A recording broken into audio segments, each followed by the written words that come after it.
concrete walls. There's a place for us where we could go, where we could be alone.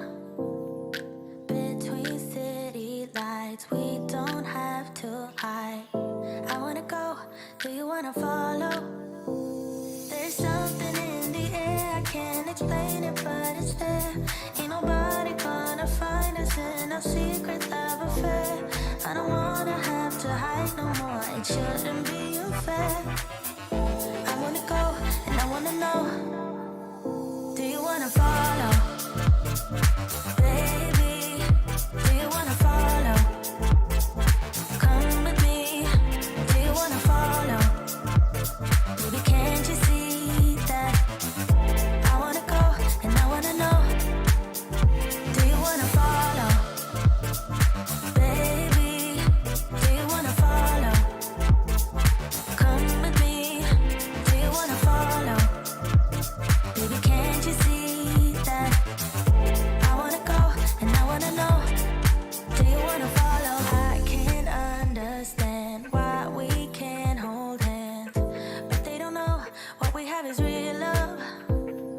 Aren't you sick and tired of having to hide? I know a place, do you wanna follow? There's something in the air, I can't explain it, but it's there. Ain't nobody gonna find us in our secret love affair. I don't wanna have to hide no more, it shouldn't be unfair. I wanna go, and I wanna know, do you wanna follow? Baby, do you wanna follow? Come with me, do you wanna follow? Baby, can't you see that? I wanna go, and I wanna know, do you wanna follow?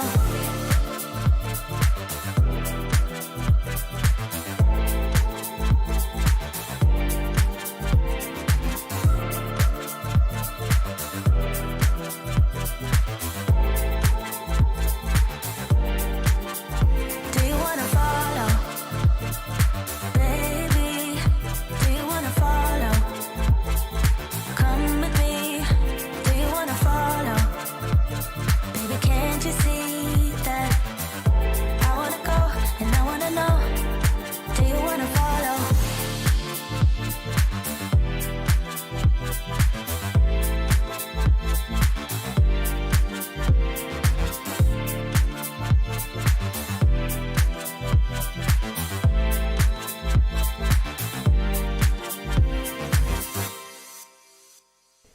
What's up, you guys? Welcome to the stream.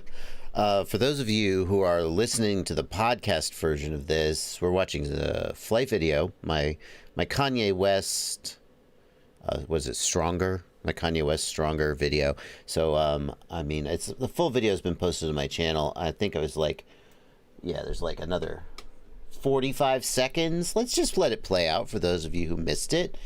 I thought this was some pretty good flying. I was really, I mean, like, you're always super, I don't know about you, I'm always super critical of my own flying. I'm like, oh, look, I'm doing that move again. But overall, I was pretty happy with it. I was probably, you know, I thought it was pretty good.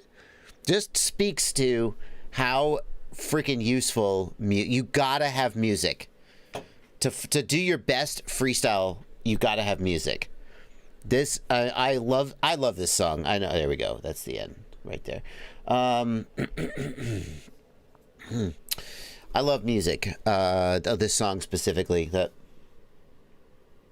what did my camera move? Oh no, my camera is falling. The God camera is falling. It's the adhesive on the GoPro mount is giving out. The God camera, no. Oh well, we'll just go here. I really like that song. That song always gets me going. I would not say that I'm like a big Kanye fan. I respect Kanye. I appreciate that he's a great producer and a great musician. But I'm just not super into whatever. Is it hip hop? Is that what is it rap? I don't know exactly what genre to call it, but I totally dig that song. And I had wanted to do a flight edit to it for a long time because it just gets me going. just that day, I was like, let's give it a go, and I felt like I had something that was worth posting. It is Daft Punk, Greg's Maker Corner. The Daft Punk version, that is, of course, originally a Daft Punk song that he mashed up, if you want to call it that. And credit to Daft Punk, but the Daft Punk version doesn't get me hyped like the Kanye version gets me hype. So it was pretty good. I really thought it was some good flying and very nice. I was listening to by the way, I don't have a podcast per se. Someone said, wait, you have a podcast? I post the audio from my live streams as a podcast to my Patreon page. So if you're a patron and you don't get a chance to watch the live streams, and maybe like you could always just put it on YouTube, but if you don't have YouTube Red or YouTube Premium, whatever they call it, then you can't like turn the window off. You can't turn your screen off. It'll stop playing and it won't play in the background. So you could just listen to them on a podcast reader if you prefer to. But I was watching a video. There's this guy on YouTube. He's a jazz pianist. He's a jazz musician, and he does analysis of music and popular music and just talks about. And I think there's so many parallels between trying to be a good freestyle pilot and trying to be a good musician. There's parallels between a lot of things, but music is this interesting combination of creativity and technical ability, right? Especially jazz.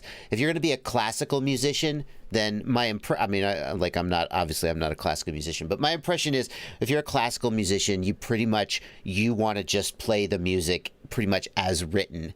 There's not a lot of room for interpretation, and certainly not for expression and improvisation. You generally don't improvise in classical music. But for jazz, obviously, improvisation is a big part of it. And it's the same with freestyle. That with freestyle, you need the technical chops.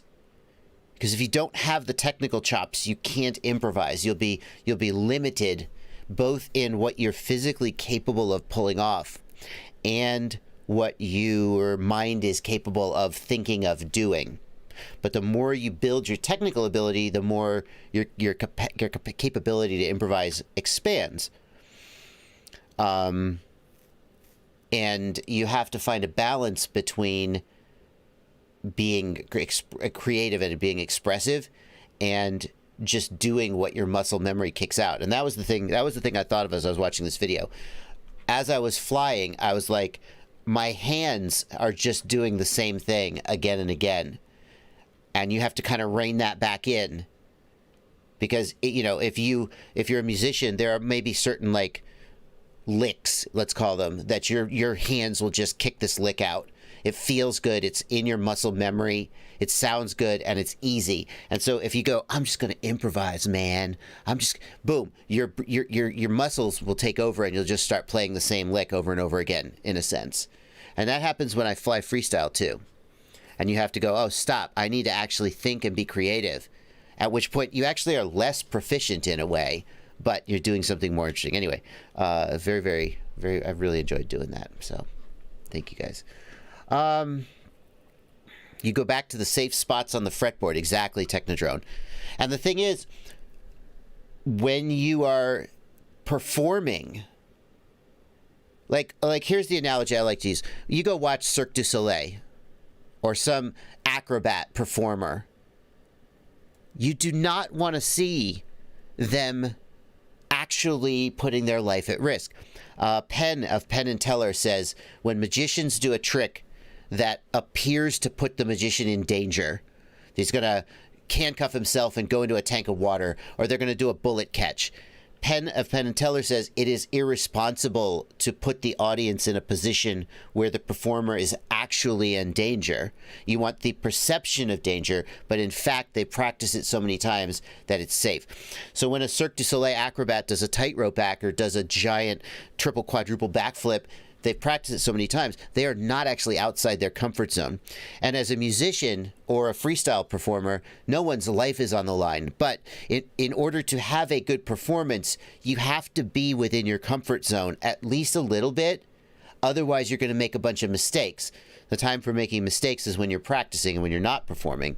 And so there's this weird line you have to walk when you're performing, when you're doing a freestyle edit, for example, where you want to be in your comfort zone enough that you're actually succeeding, but not so far inside your comfort zone that you're just doing the same boring move again and again and again. And I don't feel like I get that right. I feel like I spend too much time in my comfort zone. That was what my 3 packs a day was about. But yeah. Anyway, if you want to learn how to get good at any creative art, listen to people who study music. Not that music is specifically unique, but so much thought has gone into how to be a good musician, and those thoughts apply in other places as well. Anyway, welcome to the live stream. Oh, a little philosophy there at the beginning. Welcome to the live stream, everybody. I will be taking your questions. Let's take a look here. Boom. This is my main screen right here. And I'll be answering your questions here in the YouTube chat. No one's life is on the line? I have literally hit myself, says Zolan. Yeah, well.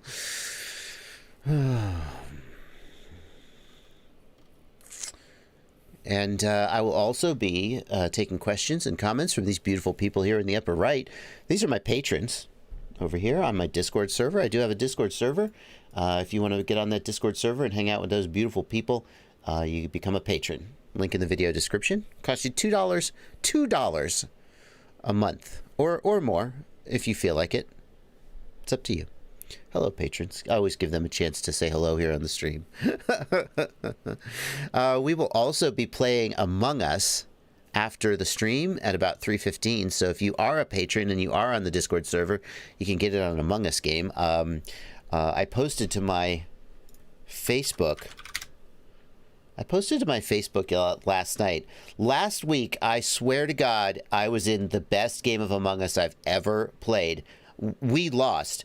It was 6 crew members and 1 imposter, which you would think is just the crew members are definitely going to win. But Ghost Branch is a sneaky little snake. He was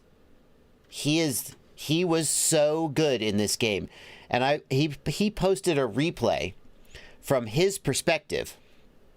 And it's even better to see it from his perspective, to see how he played it. If you play Among Us, if you like watching Among Us, I dare say this is, I mean, I guess there are probably streamers out there who are just really like 9,000 IQ. This was such a good play, though. I feel like this is well worth a watch. It's linked here on my Facebook page. And this is him, Andre Hunsler, Ghost Branch OPV. Screw you, Ghost Branch. You son of a bitch. And also, let me just, so many questions are going to go by. There's too many questions to answer all of them. If you want to make sure I get to your question, hit the $ right down here. Leave a super chat. A couple super chats have already come in. I will be getting to them, but we are going to go ahead and get on with the stream now, and I will get the super chats in a few minutes.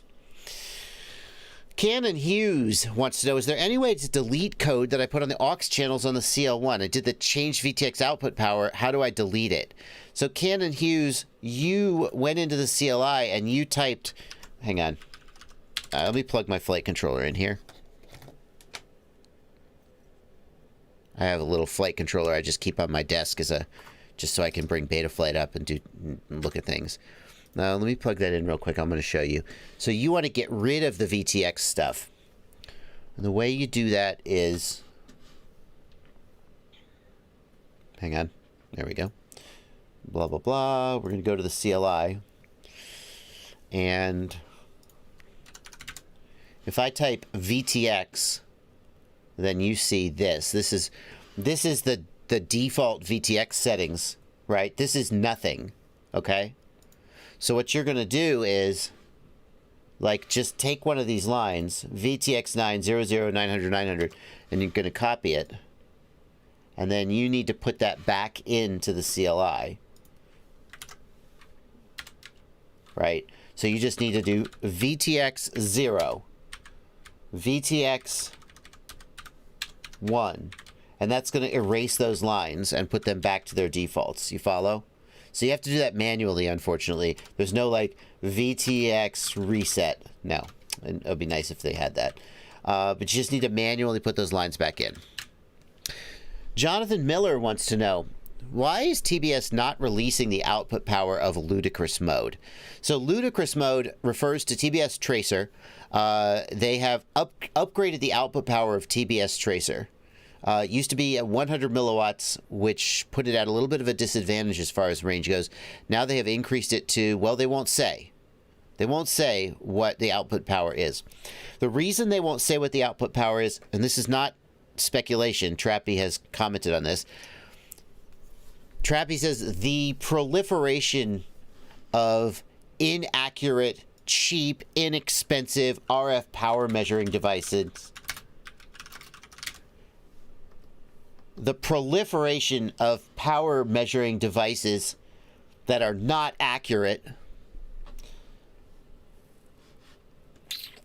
makes people buy one of these RF power meters from Immersion RC, for example, for $70. They stick it on their TBS Tracer or their Crossfire and they go, hey, it's not outputting the power you said it would output.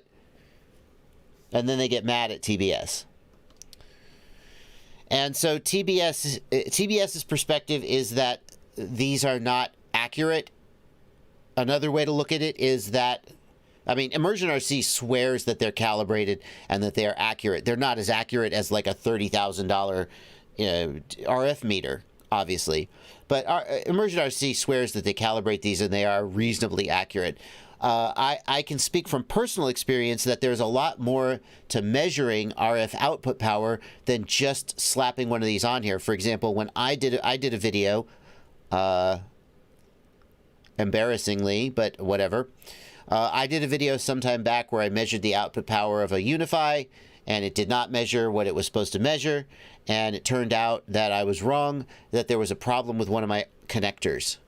One of the little adapters I was using had a problem, and it was causing excess loss, and I blamed. So I think the takeaway is that these power meters it's non-trivial to use them correctly and to know that you're using them incorrectly. And so Trappy's perspective is, I'm tired of arguing with my customers who tell me my thing doesn't do what it's supposed to do. And so instead of giving you a number, they just say, it's a lot, shut up. And then you'll leave them alone.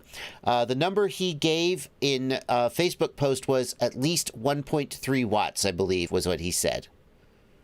1.3 watts. That is a massive increase. Let's say it's just 10 dB more, 10 times the output power. And for your perspective,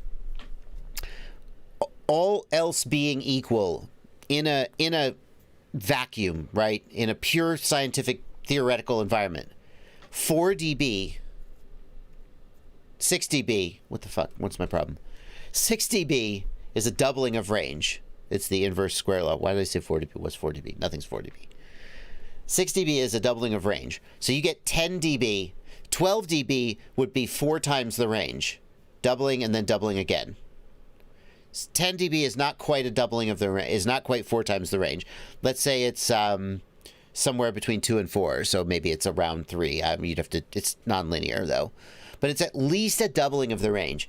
So whatever range you were getting with TBS Tracer using ludicrous mode, you double the range at least, or more. Or it should be more. And there was also, they say, a bug that was causing the range to be less than it should be. So if you have Tracer, you got to do this firmware update. You gotta. It's going to increase the range a lot. No, 3 dB, Johan Verrept, 3 dB is a doubling of power, but we have the inverse square law, and because of the inverse square law, a doubling of power does not equate to a doubling of range. So 6 dB, 4 times the power is double the range, because it's the inverse square law. You are correct that 3 dB doubles the power, but it doesn't double the range. So, the big question then is now, should you get TBS Tracer or should you get Ghost? That is a tough question to answer, and I don't claim to answer it here on the live stream. I have to put a lot more thought into it. Here are some thoughts that I have, and I'd be interesting to hear what you guys think in the chat. One thought is that Crossfire and the Crossfire ecosystem, of which Tracer is a part, is very mature, and it is nice to buy Tracer, and just like you're using TBS Agent X, you're using the same Crossfire Lewis script to configure it. It will fit anywhere that a Crossfire receiver fits. Same pinout. That Tracer is everything you love about Crossfire. Lower latency, less range, but here's the thing.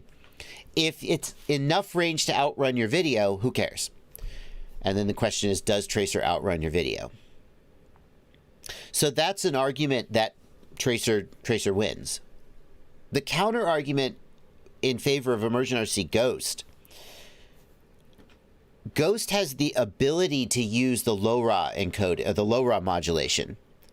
And LoRa has much better signal-to-noise ratio than I think it's called FLRC modulation that Tracer uses. If you need the longest range possible, Ghost is going to do it. If you need to go 10, 20 kilometers, Ghost is going to do it. Tracer is probably not. It's certainly not going to do it as easily. But most people aren't going super long range. So if you need to go super long range, the advantage of Ghost is that Ghost can go into long range mode and go 50 kilometers. And Ghost can go into race mode and do 250 hertz. It can do it both. But most people aren't going super long range. They just want to outrun their video, and that's the end of it. And I dare say Tracer can probably do that, especially with the ludicrous mode update.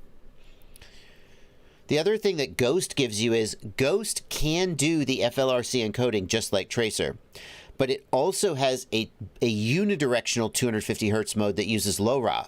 Now, you don't get telemetry with that, but Immersion RC makes the argument that racers should prefer the Ghost 250 hertz mode because the increased signal-to-noise ratio of the LoRa modulation means that the Ghost pure race mode has fewer dropped packets and more consistent latency.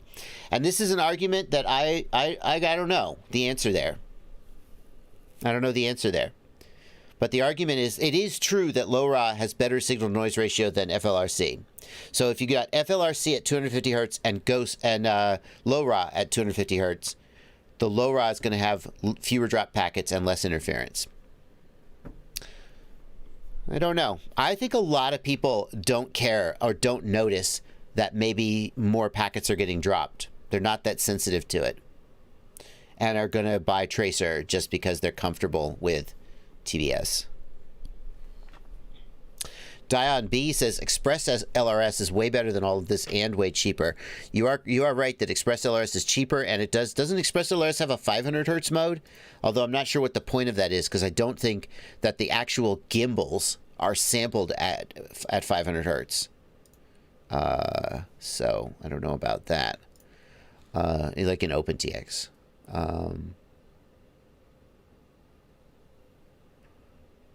Let's see here. What's this screen grab for, Archimedes? What are you trying to tell me? I see that you posted a screen grab, but I'm not sure what you're trying to tell me. Somebody in the chat is saying that they're on the Discord server, but they're not able to post questions.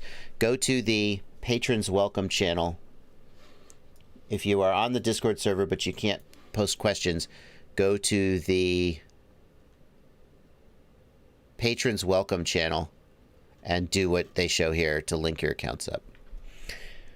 What about the FlySky long-range module? Asks Aman Likari. I mean, it is also a 2.4 gig low-raw module. I haven't paid a lot of attention to it, to be honest with you. I haven't paid a lot of attention to it. I want to feel very confident that I'm going to get good support and lots of firmware updates and so forth. And I feel more confident with TBS and Immersion RC that I'm going to get that than with FlySky. I misspoke in a previous live stream, and I said that FlySky was not updating the Nirvana, and I said this is this guy named Jacob who's doing updates for the Nirvana, and somebody was like, actually Jacob works for FlySky, and I was like, oh crap, that's dumb. So I accused FlySky of abandoning the Nirvana, and apparently they did not do that. So, you know, whoops.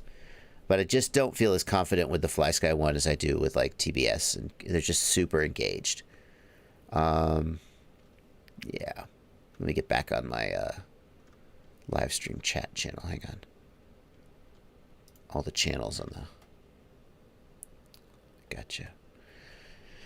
Is there a video about how to set up GPS? Asks Crazy Canuck. Yes, I have a GPS rescue video, Crazy Canuck. Let me get you that.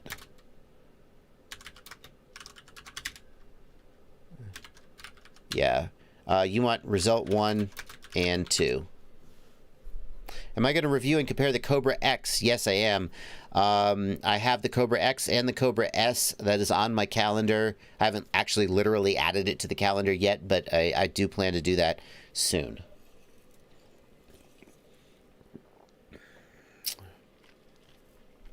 Martin wants to know what motor size for a 4-inch quad with a GoPro 9. Ooh, that's tough, man. The GoPro 9 is heavy. Martin, my gut feeling would be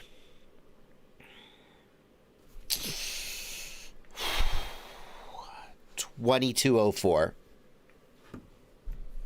I would be looking at like a 2204 for a 4-inch with a Hero 9. That's if it's naked, 2004, or maybe like a 14. No, not 1407. 1407 is too small for 4-inch, unless it's like a really lightweight 4-inch. Maybe like a 1408 could do 4-inch if it was really light. Trokil RC says the Hexplorer would be a good choice. I would consider the Hexplorer if you're going to carry a full-size GoPro. Brap wants to know thoughts on a 3D printed frame. Would you be willing to run a 3D printed frame if they look good and were durable enough? Brap, it is very difficult to 3D print a frame that flies well unless you're using exotic filaments like carbon infused nylon or something. If you're using any of the conventional filaments like PLA and God forbid TPU, any of the conventional filaments are going to have terrible vibration issues and no durability. As you work your way up into filaments like nylon or ABS, you start to get reasonable strength, but the stiffness and weight. If you get it stiff enough that it doesn't vibrate, you get terrible weight. There are some frames being printed out of exotic filaments that people say do okay. What's wrong with TPU? It's way too flexible. It's just going to be a floppy mess. It's going to fly like crap. TPU is fine for a GoPro mount, but don't print a frame out of TPU. So in general, I'm not super excited about 3D printed frames. And then when they break, what do you got to just print a whole new frame, right? Now you have this beautiful 3D printed frame, but then you break an arm because it's going to break. They all break. It all breaks. Yeah. Sniffles FPV says, what's your opinion about the DJI FPV quad? My opinion is that it is still under embargo, and therefore I have no opinion about it.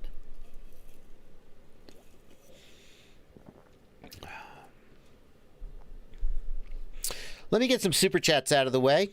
Got a bunch of super chats coming in. Thank you to everybody who is donating. Blackface Tweed. Ooh, great amplifier. Great amplifier. 400 rubles. Thank you for 400 rubles. Are there any new good long-range cruiser light freestyle 7-inch quads? Or is that an abandoned category? Blackface Tweed, I don't think that's an abandoned category. Like, there's the one that comes to my mind, and I'm not endorsing these. I'm just mentioning that they exist. I haven't personally tested, and I don't think I've tested any of these. There's the Flywoo Mr. Croc 7 comes to mind. There's the, I think there's a Titan 7 from iFlight. Is that right? Titan DC7. That's a frame, but I guarantee they sell a ready to fly version. That's a frame as well. Surely they sell a ready to fly version.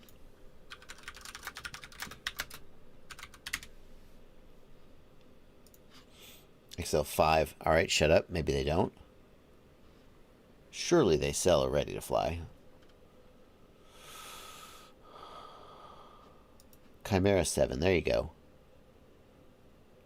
There you go. iFlight Chimera 7. I mean, I haven't test flown any of these, but like iFlight generally doesn't make any stinkers. The Fly with Mr. Croc, I know other people who've bought it and who say they like it. It's a very interesting frame design in that it puts the air unit up front, so it doesn't have to stretch the camera out. So they're definitely out there. They're definitely out there. I would not say that's an abandoned category. Hectectica, thank you for a $5 super chat. Should more companies release digital goggles, or should they try to work with DJI the way Caddx has with the Vista and Nebula? Hectectica, I would love to see more competition in this space. I'm excited about the fact that Orca FPV says that they're working on something in this space. I'm excited about Fat Shark Sharkbite. I think that this is a very difficult thing to win at. I famously released a video about 9 months before DJI came out with their HD system, and I said, look guys, this is basically impossible.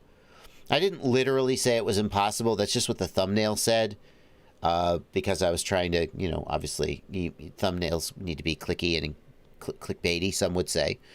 And I talked about all the reasons why it's very, very difficult to make an HD FPV system. And DJI released the DJI Digital HD system, and some people said that, oh, that proves Joshua wrong. I feel like it proves I was right. Of course I do. Because that's how, you know. What I mean by that is, I laid out all these problems that have to be solved, and I said it's very difficult to solve these problems, almost impossible. And I kind of said nobody in the FPV... One of my arguments was that FPV is too small of a space to justify the amount of money. I never said it couldn't be done. I just said it will be so expensive to do it that it's not worth it in the FPV space. And DJI came along and did it, and they did not do it for the FPV space. And so that's why I kind of feel like the fact that DJI did it first proves that I was right. Because the first person to do it and do it well, I mean, obviously, Connex ProSight existed, but it didn't really like take off. It didn't actually solve the problem. DJI came along and they basically were the first to completely solve the problem of FPV, high definition FPV. And they did it not for the FPV space, although they have served the FPV space very well.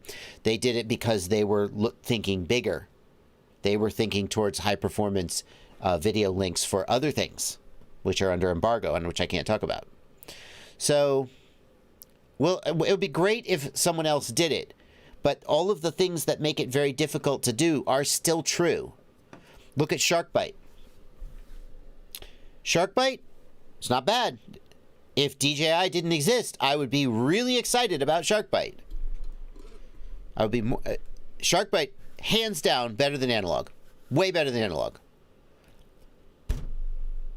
But it's like if you watched standard definition 480p 320p videos, and then someone shows you a 720p video and you go, oh, this is so good, 720p, you say, and then someone else comes along and shows you a 4K video and you're like, oh, I'm suddenly not as impressed with 720p anymore.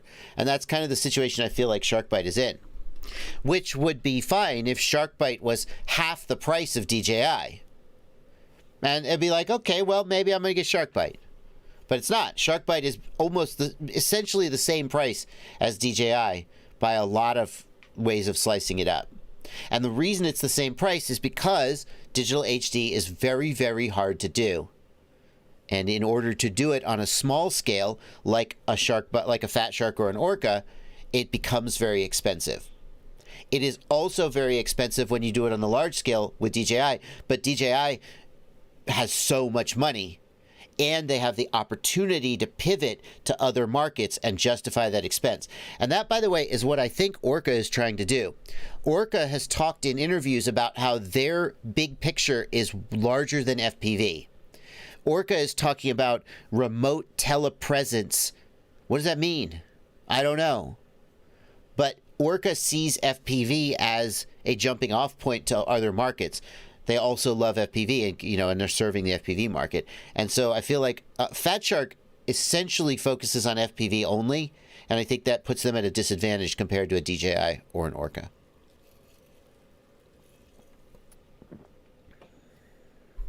A day in DJI's trunk says, "Hey, buddy, we got more people. It's either a day at the range or it's someone trolling."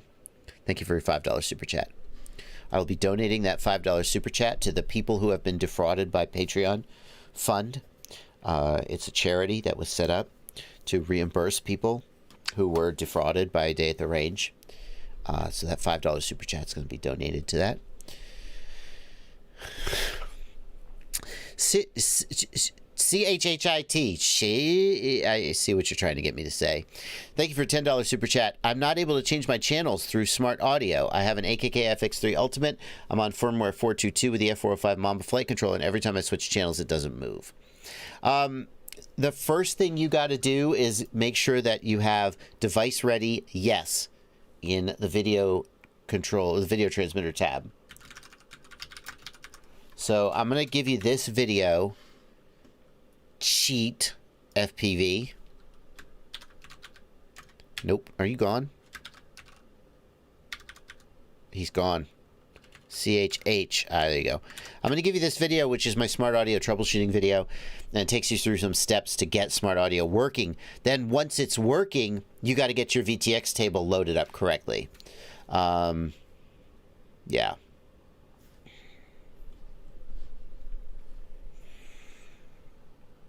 But you got to get the wiring of the video transmitter correct. You got to get the ports tab set up correctly, and then you should have device ready yes in your video transmitter table or your tab, and then you get the VTX table loaded, and then you should be able to change channels. Yeah. Dr. Pollution, thanks for a $5 super chat. Can you talk about your time at Burning Man? When I first arrived on the playa, the very first time I went to Burning Man, it was the middle of the night. We had just gotten off the bus. We drove up. Is there a bus or I think it was a bus that year. I can't remember if that was the year we took the bus. We had just gotten off the playa and we were trying to find our camp, and we had the playa map out, and we were looking around and someone walked up to us and tried to snatch the map out of our hand, and said, everything's changed. That map's not right. And I feel like that really set the tone for the whole week. That Burning Man is full of. I mean, it wasn't mean-spirited, but he definitely would have stolen the map and walked away. And it's full of pranksters and mischievous people. Definitely need your wits about you. Out there. It was a lot of fun. License to Drive, thanks for a $5 or £5 super chat. Have you seen my folding TPU Crossfire Nano holder I designed? Thingiverse. Okay, let's look. For a $5 super chat, we'll look at that.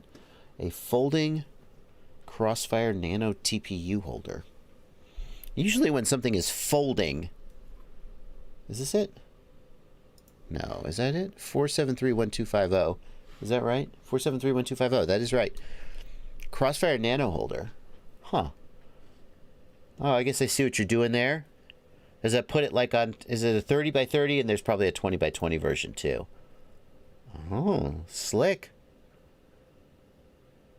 I guess that's pretty cool. 20 by 20 mount? That's pretty cool. Is it lighter than just putting it down with tape? It might be.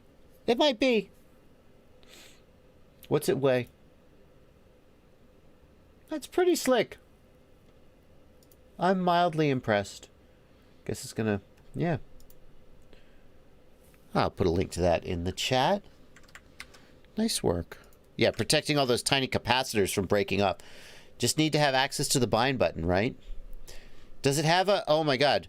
Wouldn't it be cool? Maybe it has this. Wouldn't it be cool if it, oh, see, so here's, check this out. Check this out. you've got a little hole here where the bind button is. But what if you had a little stud where you could just literally push on it and it would push the button with a little plastic TPU stud? Wouldn't that be slick? I'll bet he tried that and it didn't work. That seems like the kind of thing someone would try. Yeah, you put a little stud here and maybe some kind of a way to mark it on the outside.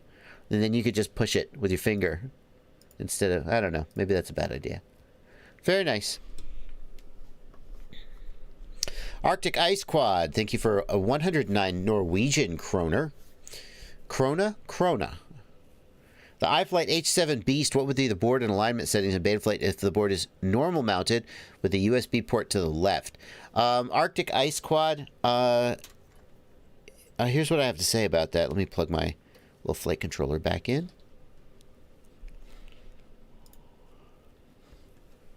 Arctic Ice Quad. What I would always do first is... Come on. There we go. Give me that COM port. In the configuration tab, first of all, you should almost always use the roll degrees, pitch degrees, and yaw degrees. You should not use the first gyro and second gyro.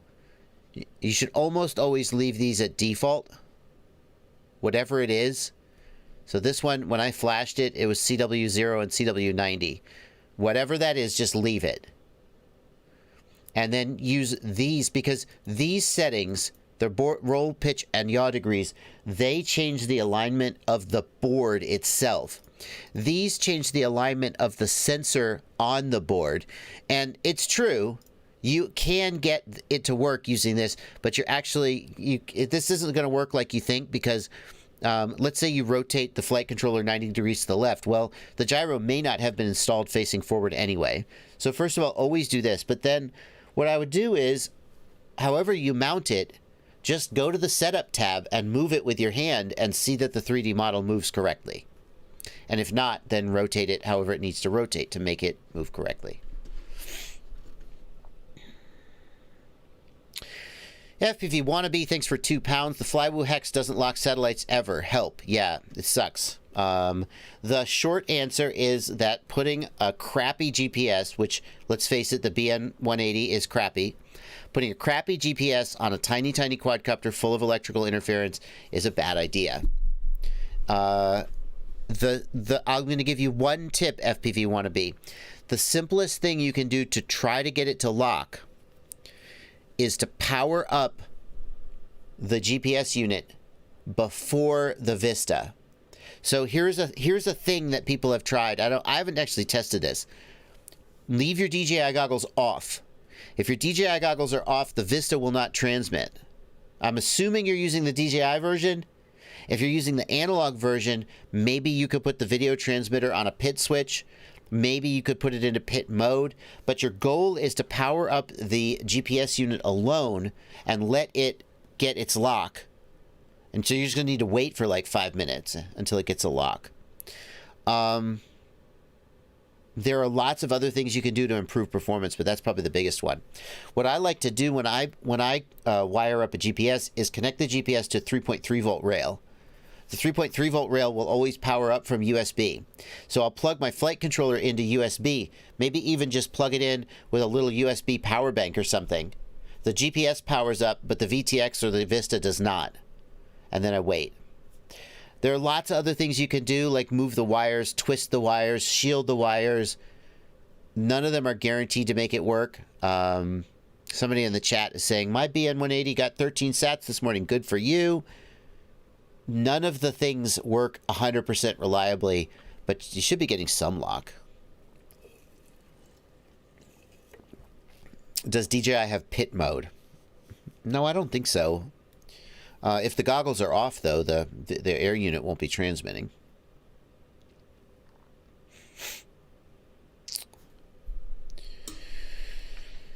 Ryzix, thank you for a $5 super chat. Is there a way to calibrate the gyro through the DJI goggles or the Betaflight OSD menus? No. Any word on upcoming DJI updates? We know that the DJI drone and controller and goggles V2 are coming. We don't know when. Stores took pre-orders for the DJI goggles for like 1 day last week or 2 weeks ago. Stores are saying that they plan to fulfill those orders, and who knows, but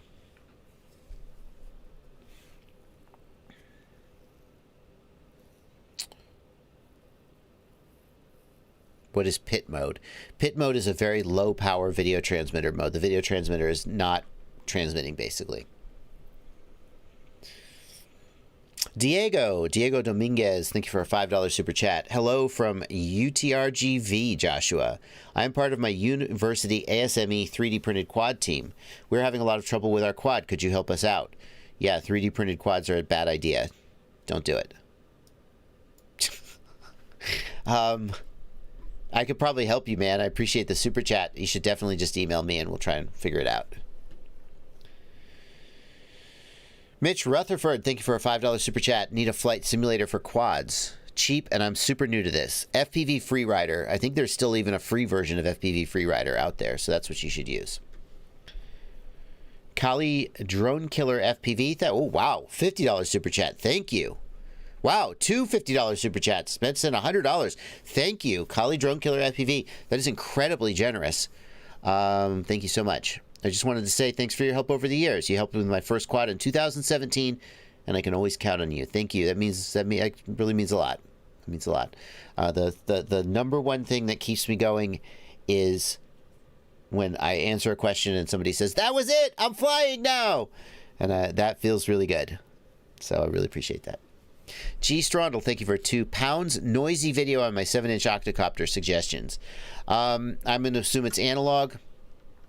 What kind of things can you do to clean up video on an analog quad? Have a capacitor for sure. Capacitor on each ESC. 1,000 microfarads is a good place to start. Install it on the ESC.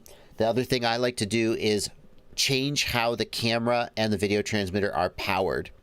So if they're powered from VBAT, move them to a regulator, like a 9-volt or a 5-volt regulator, although most VTX don't power from 5 volts. So if they're powered from a regulator, maybe the regulator's crappy. Try moving them to VBAT or move them to a different regulator.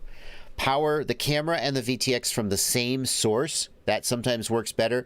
But sometimes what works best is to power the video transmitter from VBAT. And then if the video transmitter has a 5-volt out, power the camera from the 5-volt out. That also sometimes works best. A final tip is to move the ground wire for both the camera and the VTX, twist them together, and solder them down to the same location. Those are some things that help. But noisy video on a quad is there's like 800 things you can try to fix it, and none of them are guaranteed to fix it. Brandon D in the chat wants to know, why won't Betaflight modes light GPS rescue up? Brendan, if you're plugged into the configurator, you're probably indoors and you probably don't have a GPS lock. Since you don't have a GPS lock, GPS rescue won't light up. That's my guess. We are caught up on the super chats. Thank you to everybody who left super chats. We're going to go back to the regular old... The plebs over in the YouTube chat. Is there any benefit to using a shielded wire for the video feed on analog? Brian V, in theory, anytime you have wire, the wire can pick up interference. I don't think that externally induced interference in the wires is usually the number one place where analog video noise comes from. If you go with shielded wire, it works best if you ground the shield. You're not going to just grab a length of coax and use it, because coax is, I think coax is it 50 ohm? I think it's 50 ohm. There's 50 and 75 ohm. I think it's 50 ohm. I think 75 ohm is like for your cable television. Anyway, the impedance, my point is, the impedance of a video signal is 75 ohms. The impedance of the coax that we typically use for RF connectors is 50 ohms. So some people have said, well, could I just use a piece of SMA pigtail? Can I just cut a length of that? No, it's the wrong impedance.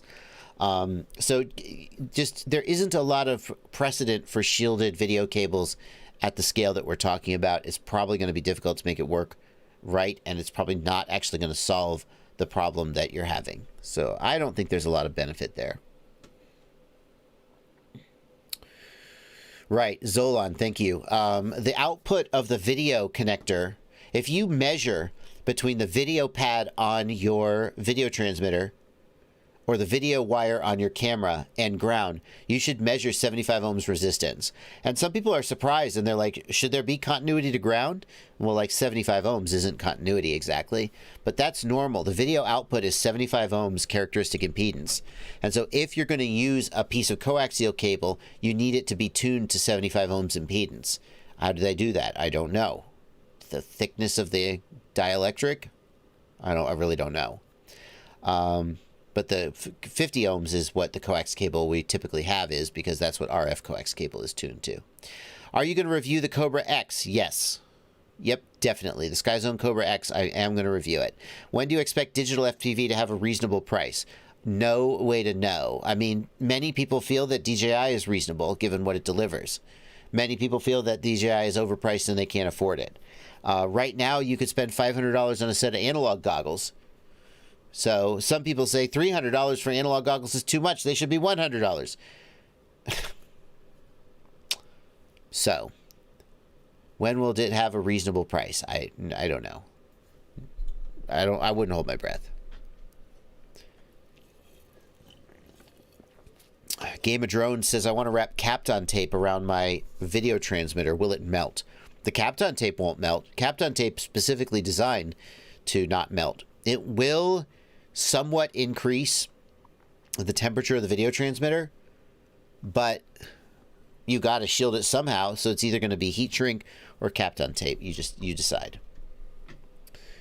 Big Herkman in the Discord wants to know, will the DJI V2 have a kit with 2 air units, or are they going to stay with everything separate? Hoping to save a few bucks with a combo. Big Herkman, I don't know the answer to that.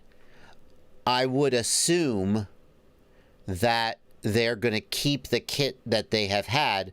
They're just going to swap the DJI to the Goggle V2. They have not indicated that they plan to stop selling the air units or the Vistas to FPV pilots. So I assume they're going to keep the product list the same, just swap out for the V2.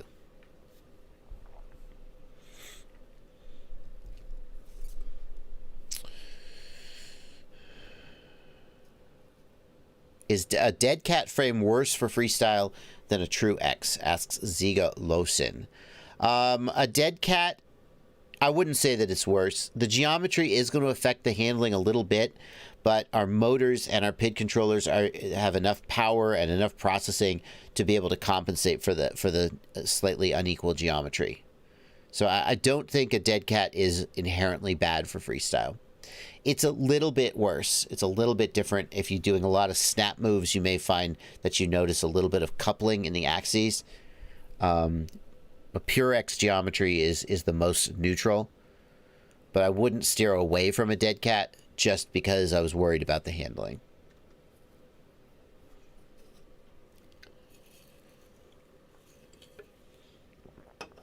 Josh Butts wants to know, what's the best way to tether down a small receiver like an XM Plus onto a quad? Well, we just looked at a 3D printed holder. Personally, what I usually do is I put Kapton tape around the receiver.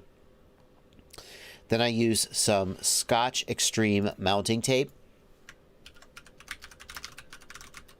Scotch Extreme mounting tape is this stuff.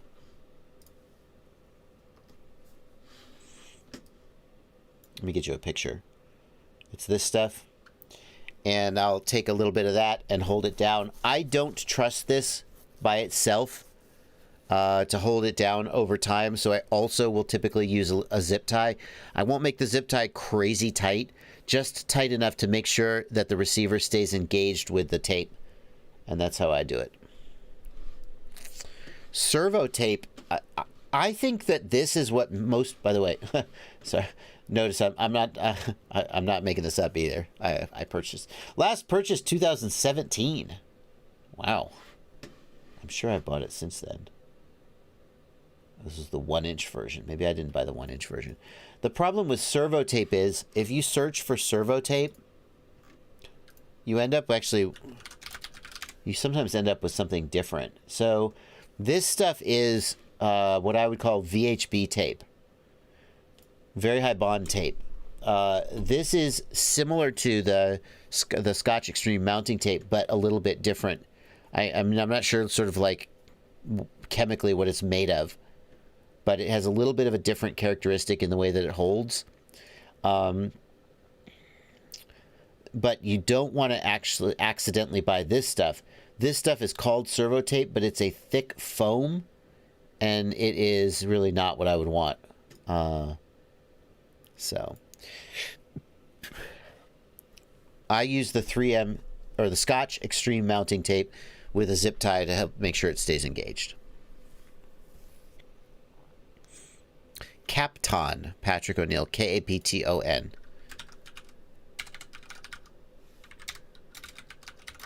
Kapton tape. Kapton tape is not, it's designed for other uses, but it's electrically isolating, it's lightweight, and it's easy to apply. So Pro 10 to go wants to know, are there other ways to improve low throttle authority other than thrust linear and PWM frequency? You could use a throttle scale.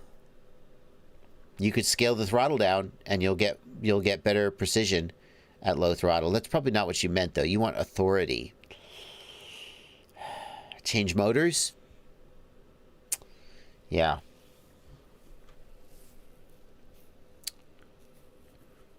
Raise your idle speed. There's a technology called sine wave modulation. I don't think BL Heli kind of supports it. I think that the dynamic PWM frequency that's coming to BL Heli 32 is going to help solve some of the low throttle authority problems, because it will automatically scale the PWM frequency up and down with the RPM. So we won't have to use 96K PWM to get smooth motors at high throttle and then give up authority at low throttle.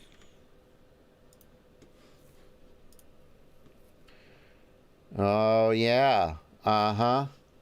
Thank you very much. Have you guys seen this project that I've showed? I think we showed it on the news.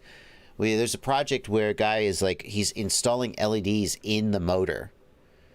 And we talked about how that's great, but it maybe isn't as visible as the LED props. Well, he has created some props that now can sort of pick up the color from the motor. It'd be great if you did this in a dark room. Have you done this in the dark? Yeah, okay, hang on. So looks like there's just a single LED here, whereas some of the others I've seen have multiple LEDs around the bell. But can we see in the dark? Probably look better in the dark. Well, I guess not. Interesting. I'd really like to see it in the dark. Well. Yeah, there's a couple guys on my Discord who are working on this. It's impossible to tell how well the prop is picking up the light, though, because the lights are on. Where's the dark? Where's the dark? He's uploading it now. Oh, okay. Let's see it in the dark. Upload the video. It's pretty slick.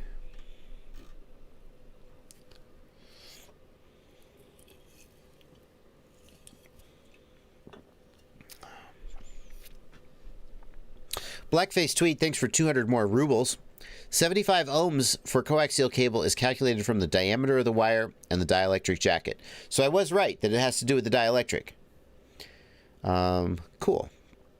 That's why it's constant and is not a function of the length of the wire. Yeah, you would expect the resistance of the wire to change as the length goes up, and of course it does. But we're measuring the impedance between the wire and the dial and the ground, and that is a function of the dielectric. Julian Vincent, thanks for $1. Thomas Bava, thanks for $5. Thanks for all your help with my drone build. Everything's working now. Yes! You are a drone doctor. I'm so glad it's working for you.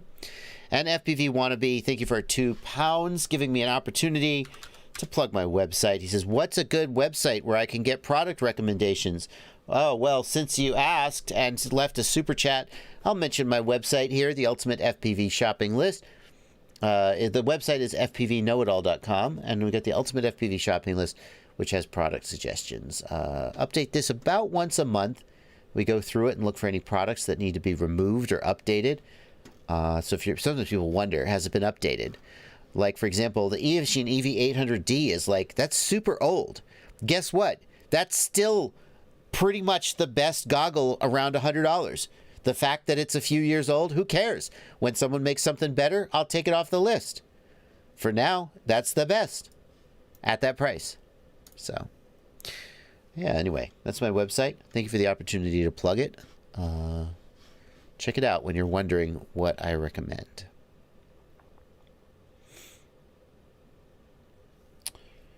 You should try the gem fan props and see if they pick up and scatter the light better.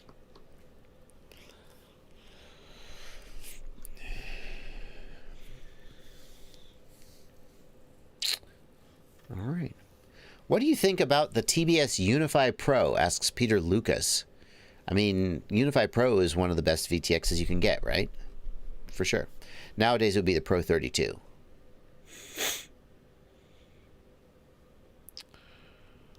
Capped on Tape, Tiago Ramos is talking to Ritter FPV about how capped on tape will affect the heat of the video transmitter. You are correct. Like one of the actual uses for capped on tape, when you're doing surface mount soldering with a hot air station, you'll put capped on tape over the parts of the circuit board you don't want the hot air to blow on. And so capped on tape is explicitly an insulator. It's explicitly an insulator. So it stands to reason then that wrapping your VTX in capped on tape will make it run hotter. How much hotter? I don't know. You certainly could just use clear plastic heat shrink. That is also going to make it run hotter. How much hotter? I don't know. But you can't leave it naked. Maybe if you mounted it, like if you were to mount it with a 20 millimeter bracket so it couldn't touch anything, maybe you could leave it naked and it would run a little cooler. Ooh, let's see what we got, Shadow Walker. So here are these.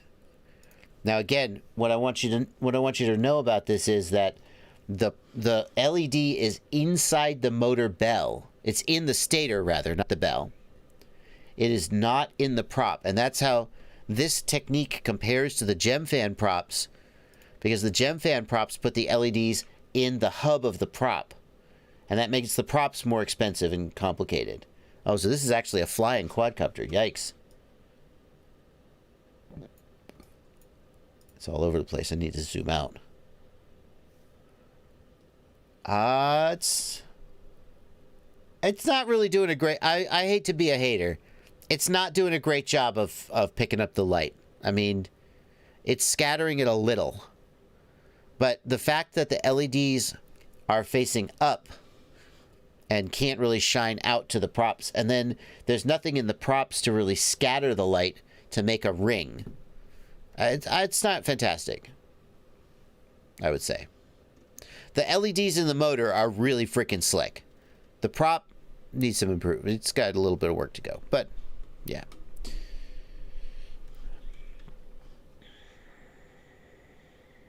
Fabian Bauer says, I emailed you an idea for glow-in-the-dark props and UV LEDs. Any thoughts on that? That sounds interesting. Again, the problem is how do you mount the LEDs and how do you get them to shine on the props? I gotta wonder if there's an approach that mounts the LED on the arm underneath the prop and then shines up and in some way illuminates the prop. Maybe that's what you're talking about with the glow-in-the-dark. Julian Vincent wants to know if I have any good Cura settings for TPU. I mean, if you've got my printer, you can't really say what are Cura settings for TPU. You have to be using the same printer as me as well. And even then it can vary. Are you using the Sovol SV01 like I am, Julian? I do have TPU settings for that. What do you feel flies better, EmuFlight or Betaflight? Asks Brian V. Let me ask you a question, Brian V. Which car drives better, a Toyota or a Honda? It's not. That's not a. There's no universal answer to that question. I mean, maybe some people think there is, but each of them serves a different purpose and it has a different philosophy and an approach. There definitely are people who have had trouble getting Betaflight to fly well and feel that EmuFlight serves them and flies better for them. EmuFlight is especially focused on micro performance, whereas Betaflight doesn't seem to be. I mean, Betaflight tends to be developed around for like 5-inch racing and acro. EmuFlight is pulling features from Silverware, which is a micro-specific firmware, into EmuFlight to help make it fly better, and that's the beauty of open source development. There are some people who say, oh, I tried EmuFlight and it was a disaster. So the beauty is that EmuFlight and Betaflight run on the same hardware. If you have a Betaflight quad and you're just curious, you flash EmuFlight, and you don't like it, you flash it back. If you have a Betaflight quad that you're having trouble tuning, try EmuFlight. Costs you nothing. I mean, you gotta restore your configuration, but you know it's not that difficult to do. EmuFlight has presets. Doglife UK points out. Betaflight is getting presets in 4.3, but the EmuFlight presets I think are a little more have a little bit more control. The person developing the Betaflight presets said that the Betaflight devs, there were some things that they didn't want to like bake into the presets and have them be too intrusive. I don't remember the exact detail. So yeah, which is better, EmuFlight or Betaflight? Try them both. See which one flies best for you. One Diet Coke down.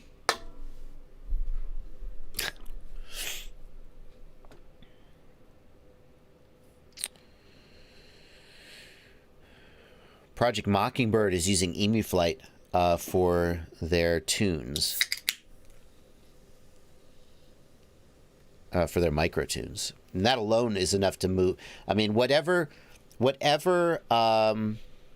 Patrick Frick, what's his last name? I'm just thinking Patrick. The name Patrick Bateman from American Psycho is stuck in my head. So now, whenever I try to think of the Project Mockingbird guy's name, I think Patrick. And the only thing I can think is Patrick Bateman, so that's not his name. But when he tunes a micro quad, he tunes it. He's really good. And so if he says I'm tuning on EmuFlight, that's just okay. I'm flying EmuFlight on my micros. Patrick Clark, thank you very much, Nick Burns. Nick Burns also, hello Nick, in the chat. Nick Burns also not too shabby a tuner. Nick, you moving over to EmuFlight for your micros? What do you think? Let us know in the chat once the chat catches up.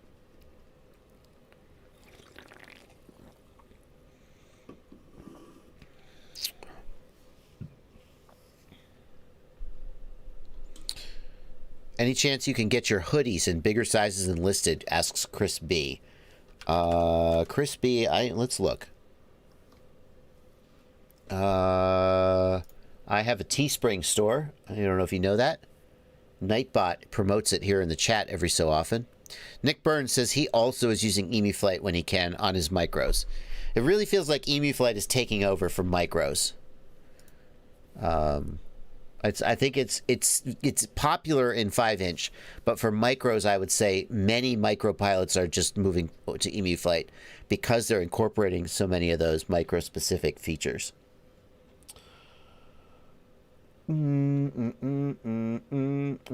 What's going on here? Let's see. JBF7 by Revert FPV, Exploded Quad by Revert FPV, Broken Arm. So what am I doing here? Classic pullover hoodie. So I don't set the sizes for these. Yeah, so the sizes that you see here are what Teespring makes available. And if it's not here, I don't have it. I can't make it be there. Like, I set the products so I can say, you know, if you were like, hey, could you add a women's tee or a V-neck tee? I would be like, shut up, get out of here, V-necks are disgusting. But I could do it if I didn't feel that way. But I can't change the sizing. The sizing is basically just what it is, unfortunately. So no, unfortunately, I can't do that. We have a new design. I haven't announced this design yet, but since we're here, Melanie Escriva, I'm probably mispronouncing Melanie's name. I apologize for that. Whenever I see diacriticals in a name, I'm like, oh, I'm going to pronounce this wrong. But Melanie Escriva has come up with a new design. Power loop to the moon. This is going to be announced on my channel soon, but a little preview for a live stream. That was a pretty slick little design. I am excited about the all-over print. She did I think Melanie is a woman's name. I guess I'm not 100% sure that... Anyway, it doesn't matter. They made an all-over print version, which I think is pretty freaking slick. The power loop goes over your shoulder. So I'll put a link to that in the chat if you want to pick that up at my Teespring store. Thank you, Melanie, for doing this design. I have another design. Hang on a second. So I asked Zorro to do a design for me.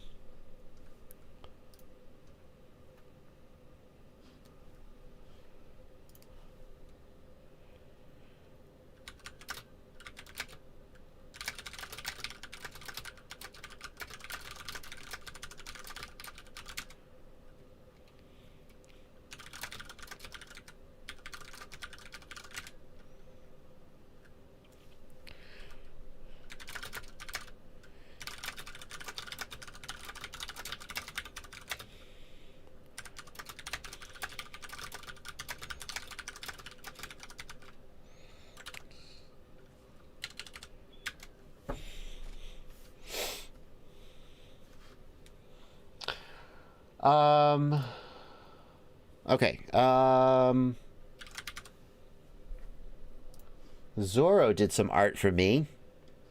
I'm gonna I haven't got the t-shirt for him set up yet. It'll be in another month or so. Check this out. I want your honest opinion, okay? I'm gonna show it. I want your honest opinion.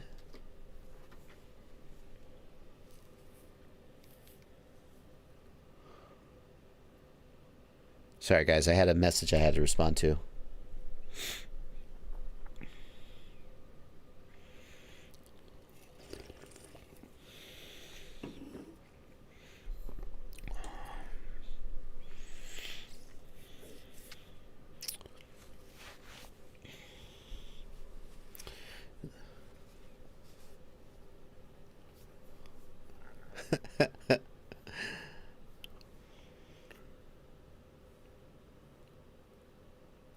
Yeah, I thought this would be a little polarizing. I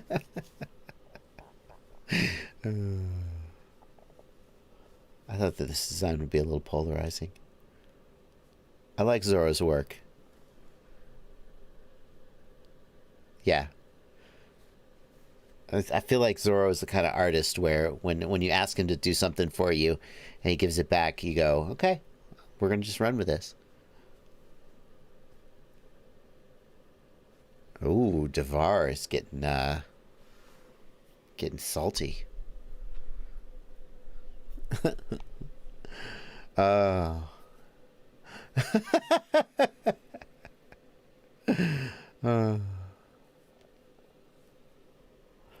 Anyway, so that'll be coming soon. But for now, Power Loop to the Moon by Melanie Escriva.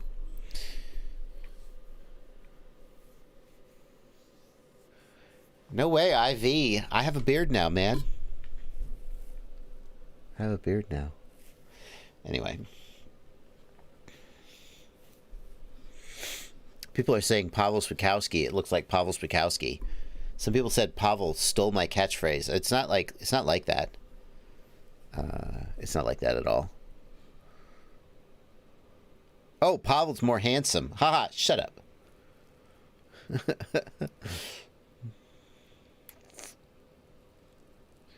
Maybe make a poster out of that one. I'm just not sure how many people want my face on their shirt. I don't know. We'll see. Maybe a good sticker. What about the shirt I'm wearing now? This shirt is from the FPV Freedom Coalition, fighting for our FPV rights, fpvfc.com. Thank you to them for sending that to me.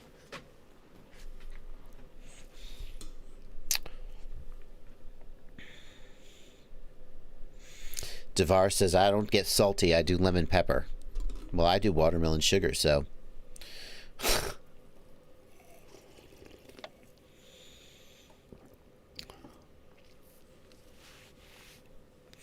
Harder with the graffiti, less with the cartoon face. Interesting.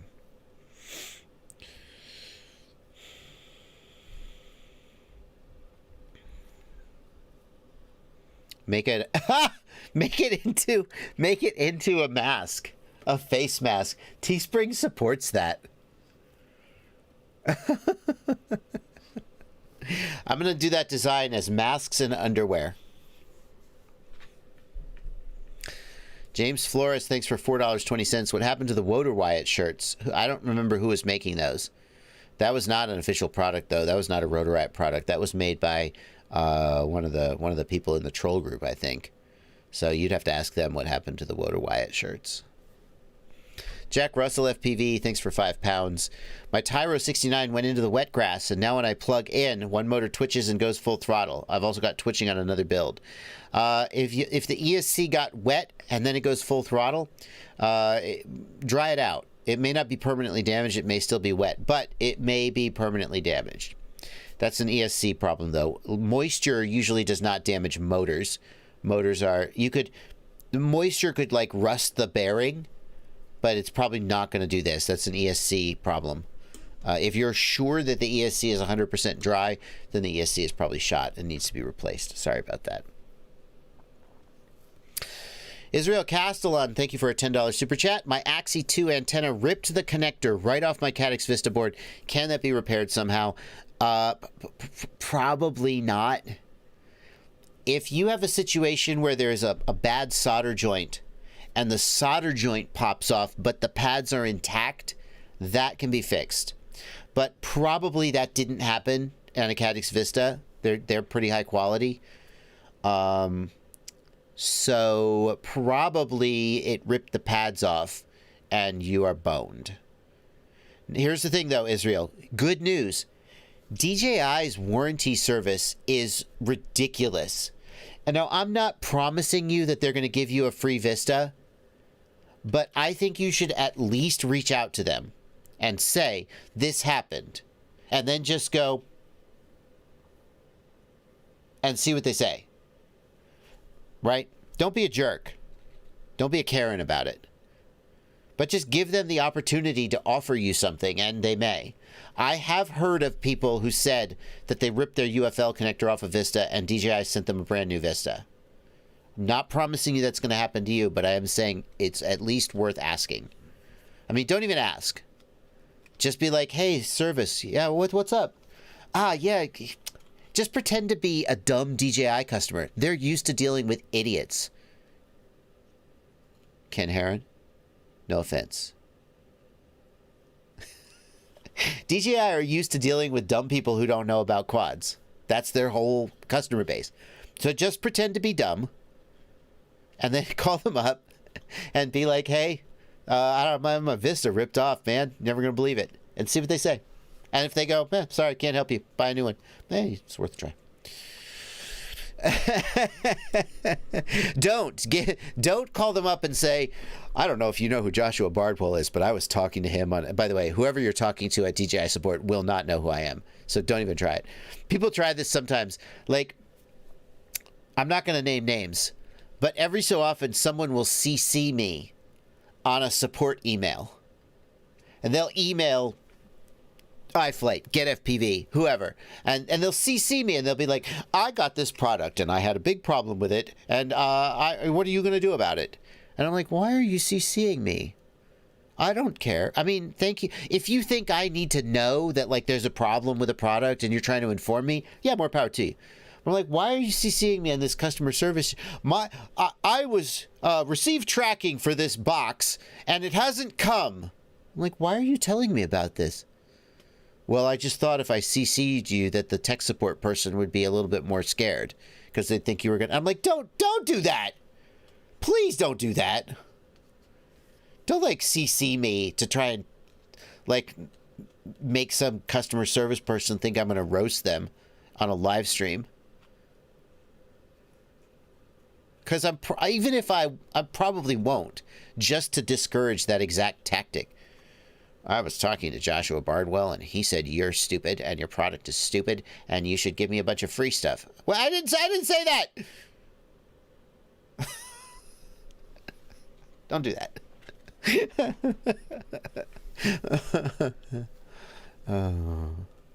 doesn't happen a lot, but... Or they'll be like... they'll be like, yeah, my flight controller stopped working. And I'll be like, oh, really? Does it power up when you plug in USB? No, it doesn't power up. I'll be like, yeah, I don't know, man. When it doesn't power up from USB, it's probably fried. I mean, if it was DOA, then I would definitely be asking for a replacement. And then, did you catch what I just said?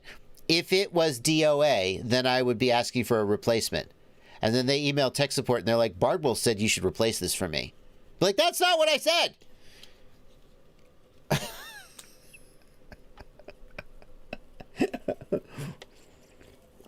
You should definitely CC Bot Grinder. That's what you should do. CC Bot Grinder on all tech support emails. He needs to know about them.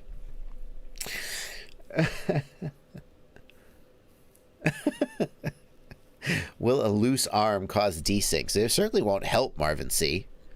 I don't know what it'll do, but yeah, freaking tighten your arm screws. Definitely.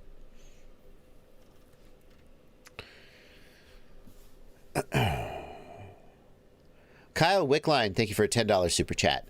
I'm building a Shendrone's Sicario Cinelifter. Really only has space for 4-in-1 ESCs. What would be the best and most reliable ESC for this X8? T-Motor F55 is a crazy... I mean, is it going to be a 6S? Yeah, it's a 6S. T-Motor F55A is one of the best. The Hobbywing 60 amp ESC, I forget like if there's a model number. One of the best and most reliable.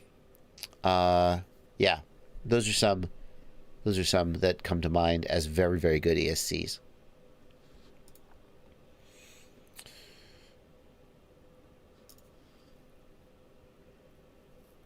Do I have to erase my Tiny Hawk model for my Radio Master to bind it to a different radio? No, not at all. So Anthony Echevarria, here's how that works. The receiver remembers the last radio that it was bound to. So if you bind the Tiny Hawk to a different radio, it will no longer work with the first radio. But the fact that there's a model in the first radio won't have any effect. What happened to Rotor Riot episodes? Asks Manuel Spees. What do you mean?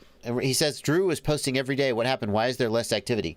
Rotor Riot has not missed a Monday episode in years.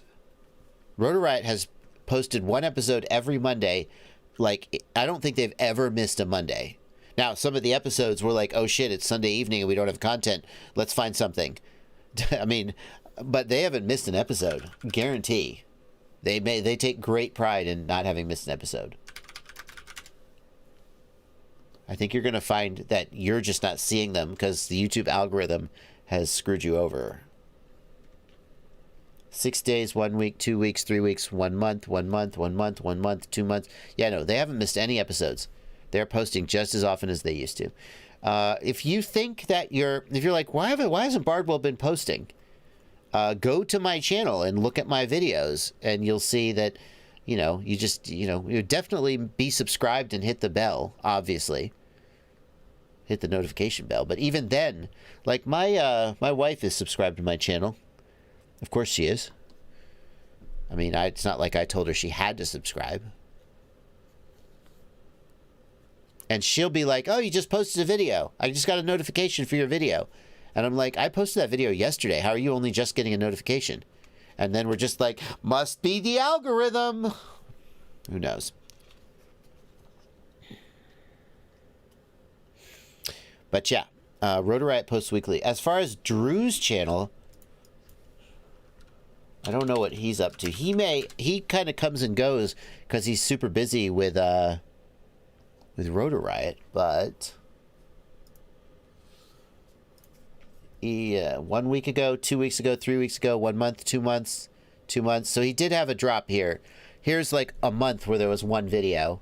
2 months, 2 months, 2 months, 2 months, 2 months, 3 months. It looks like he's posting mostly weekly.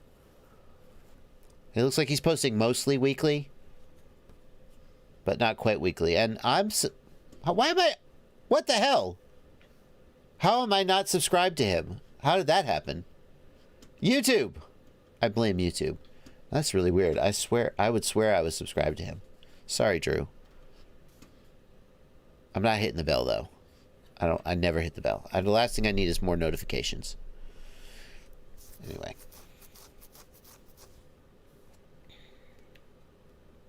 Shadow Walker, if you became a patron for early access to videos, you're going to be disappointed. Unfortunately, most of my videos I finish editing the day that I post them. So it's not really possible for me to get early access to patrons.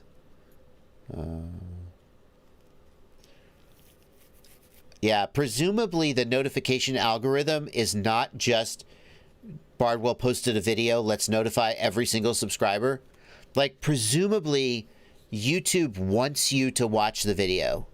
So like if I post at 1 p.m. Eastern time and it's 1 a.m. in China, they presumably don't pop the notification up until they think you're going to want to actually watch it. And that's why some people don't get the notifications immediately.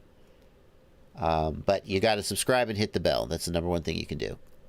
It actually helps the channel too. I don't make a big deal out of it. I don't really shill for subscribers. I put it in my outro reel. I'm like, subscribe. It does matter. It really makes a difference. The number of subscribers and the likes and the bells. It really does. But I don't really make a big deal out of it. I seem to be doing okay. Alexander Romanenko is asking about the digital update to my budget build. Alexander, GetFPV actually just yesterday sent me the parts I need to update the JB Xylo budget build to Caddx Vista. So it's still going to be, a month before it's going to be a couple weeks or a month before I update that and edit it and post it, but it is coming. Yeah, Manuel Smeet says, I see that I'm not subscribed to your channel anymore. That's weird because I never deleted it. So YouTube occasionally goes around and cleans out your subscriptions. They're not specifically trying to get rid of your subscription, but if a whole bunch of people are subscribed to a channel and they never watch the video, I guess they think, oh, well, maybe you're doing something unsavory to get subscribers, and they delete the subscriptions. So I don't know. Maybe I just didn't click on Drew's videos enough and they unsubscribed me. But yeah, pretty freaking weird. If you want to be subscribed, then you should make sure you're subscribed. When did Drew cut his... When did he cut his hair like that? It must be a pandemic haircut. Did he, like, shave his head bald? How about that?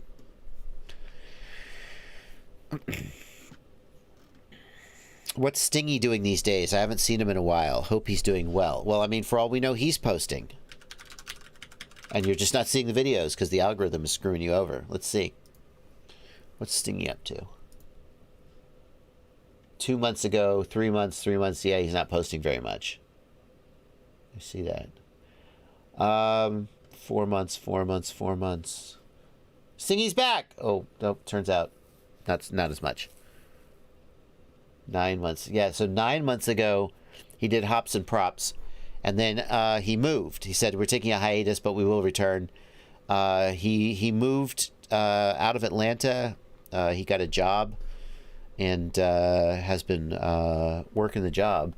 I don't know how much he's talked about it on his channel.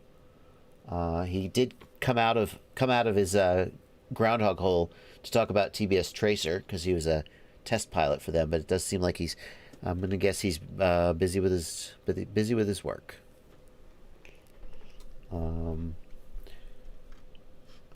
Yeah.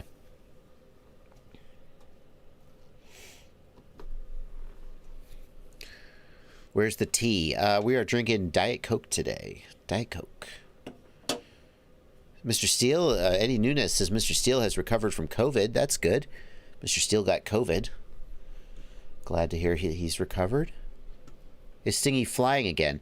Ghost Branch, he did not take a job as a pilot. No, he's not flying as a pilot. I don't know. Like I said, I don't know how much he's talked about it on his stream, what he's doing. But he's not a pilot. I can tell you he is still flying. How did Rotor Riot fire Stingy? Asks Cage Drummer. Cage, all I will say about that is that I was there through the whole time. Me and Stingy got hired as Rotor Riot employees. Stingy was a pilot for Rotor Riot for a while, but then Rotor Riot hired, tried to ramp its business up, and we started doing Quad Camp. Quad Camp was part of, they got some money, and they wanted to hire some employees and really be official. And Quad Camp was a thing that me and Stingy worked on for Rotor Riot. And we got hired at almost the same time. And we ceased to be employees at almost the same time. I voluntarily stepped down because I don't like... I like getting paid, but I don't like being told what to do. And it turns out that doesn't make for a very good employee. It makes for a good entrepreneur, a good self-employed person. And so Drew would be like, "Hey, can you do a video about this product?" And I'd be like, "I don't want to do that this week." And then I was like, I should probably stop taking these people's money. seems fair. And Stingy also ceased to be employed at Rotor Riot around the same time. I want to tread carefully because it is obviously an HR issue, and also it is his personal experience that he should be allowed to speak about and frame in his own way, or not speak about if he prefers not to. So I'm also I'm just not interested in ripping that scab open again. But I will say my personal take on it is that Stingy is he's an amazing pilot, and he is an amazing employee, and that he was just not the right fit for the things he was responsible for doing at Rotor Riot. That certain people fit into certain environments and certain ways of being managed and ways of working, and certain people don't fit in the same situation. And my read on it was that it was just not a good fit. The things that he was expected to do and were not things that he was optimally able to do. And so, the saying, I said it on Livestream, you ask a fish to climb a tree, it's going to do a terrible job. Yeah. You say, how did he ever get fired? Well, I mean, if you hire me to be there are certain jobs I'd be good at and certain jobs I'd be terrible at, and I'd get fired on the first day, right? And I just feel like the job he had, it wasn't just be a good pilot. If it was just be a great pilot, then he would have aced it. That's my read on it. It seems like he's enjoying his current job, and hopefully he landed in a better place. But you say, well, how did he ever get fired? He's so amazing. Lots of people are amazing people. Lots of people, when given the right situation, can excel. And lots of people, when put in the wrong situation, will be terrible. Doesn't mean they're bad people. It just means that wasn't the job for them. It was a long time. I don't know why you say, Devar, that he's still disliked. I don't know what that means. Who dislikes him? I don't think anybody has any. No, I don't. Yeah. Michael Rollins did an interview with Stingy back when it happened, and he talks about his perspective on it. Yeah. It was a long time ago. Anyway.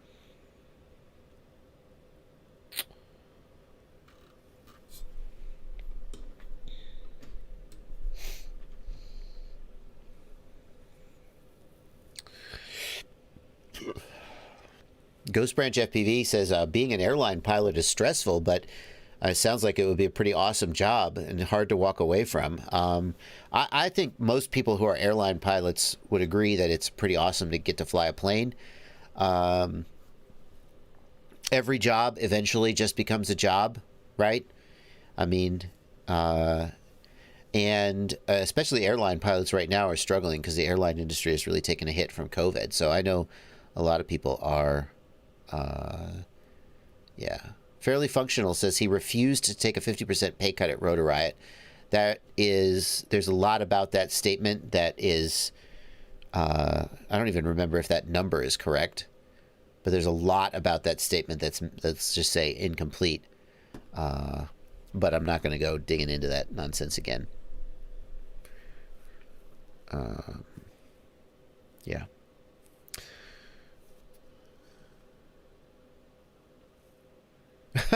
Mike Bergman says, I've always thought Chad Kapper was too nice to fake being evil. Yeah. Is Chad Kapper a nice person? That's a tough question to answer. That's a tough question to answer.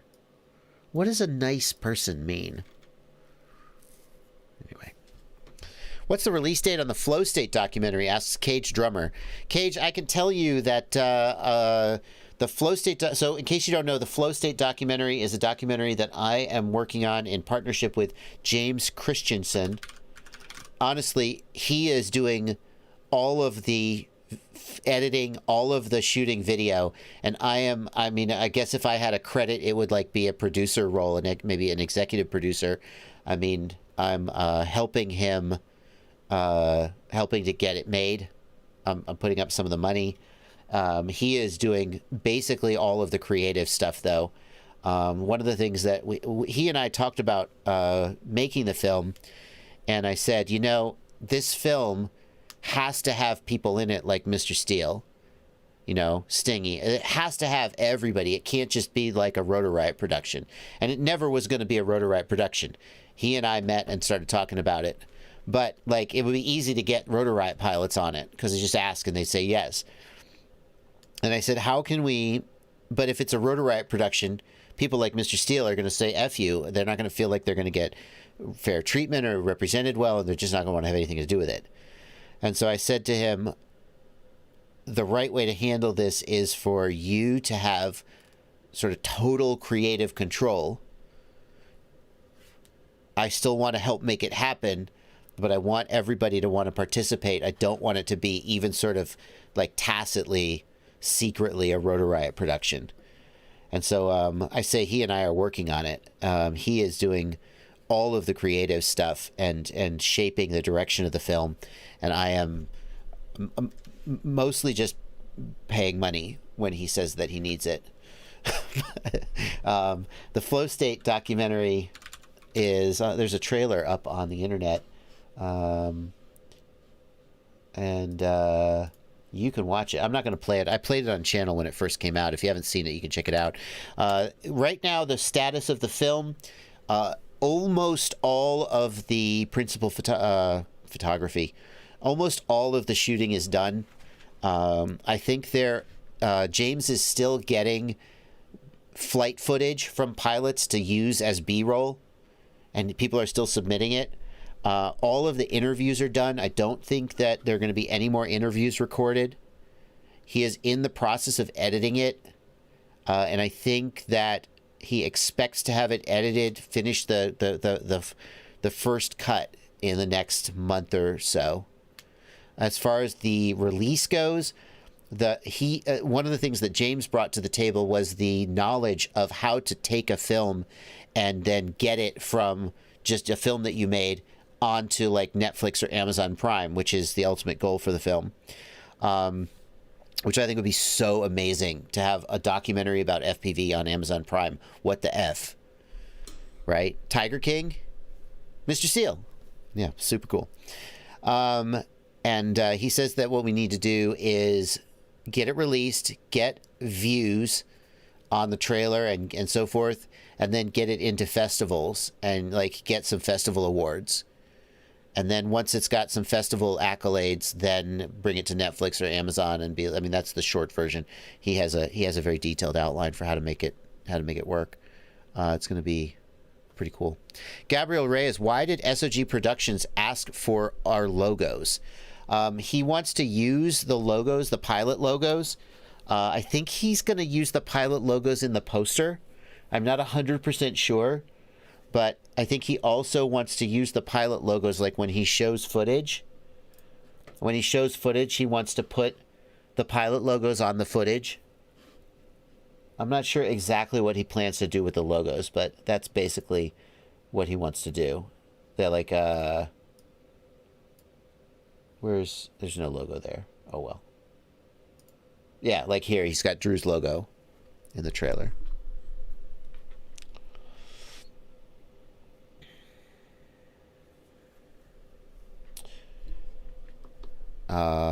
Yeah.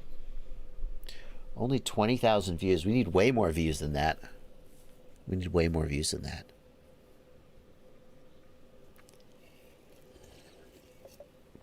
Mike's Adventures wants to know, does Capper own part of Flight Test? I don't know what the exact situation between Capper and Flight Test is. I don't remember. I think they bought him out. I don't think he owns any part of Flight Test anymore, but I'm not sure. Have you heard of a quad going to the moon by itself right after plugging in a LiPo? Asks Pro10to-go. I have an irrational fear about that. You should. You totally should. It almost never happens, but if it happens, it's a freaking disaster. So think about how you could be plugging your battery in such a way that if the quad suddenly powered up and started spinning the motors, you would be safe. Think about that. Like, don't like live in fear, but think about it. Bachgrinder is in the documentary I Am Rudy.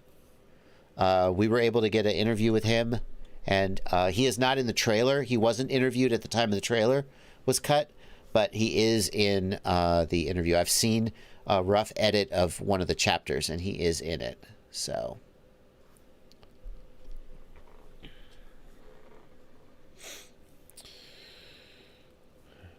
let's see. McLean Mert, thanks for a $20 super chat. I feel like I email you too much, and the $5 a month is enough. Thank you for your donation there, my friend. Chris Shan, thanks for £5. I just built the first quad. My motors are gradually accelerating. I haven't set up any modes. Do you know why this is? Chris Shan, good news. It's totally normal.